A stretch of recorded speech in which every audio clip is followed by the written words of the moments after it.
Dali Ramos hapa, nawaletea leo kiwanja kiko Goba Majengo. Kiwanja ni kizuri sana. Barabara yake ya kufika hapa kwenye kiwanja, barabara nzuri sana. Gari aina yote unafika nayo.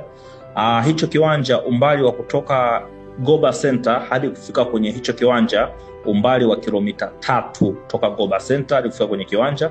Ni kiwanja kizuri, kina full document. Ukubwa wa hicho kiwanja ni square meter 12,690. 12,690. Ni kiwanja kizuri, kiwanja kina full document, hati imenyoka. Kiwanja hiki unaweza ukajenga kiwanda, ukajenga shule, ukajenga apartment, ukafanya chochote kwa sababu ni kiwanja kikubwa sana. Unaweza ukafanya chochote unachokitaji. Ni kiwanja kizuri sana. Pia kiwanja hiki kimezungukwa na barabara chote. Kwa hiyo sasa matumizi yake unaweza kufanya chochote kwa sababu kuna barabara pande zote mwa hicho kiwanja. Kiwanja ni kizuri sana kama nilivyosema hapo awali, kutoka Goba Center hadi kwenye kiwanja umbali wa kilomita 3. Kiwanja kizuri sana. Nipigie Dali Ramos, fanya mazungumzo tumalize biashara. Bei tunayouza $1,850,000 mazungumzo. $1,850,000 mazungumzo.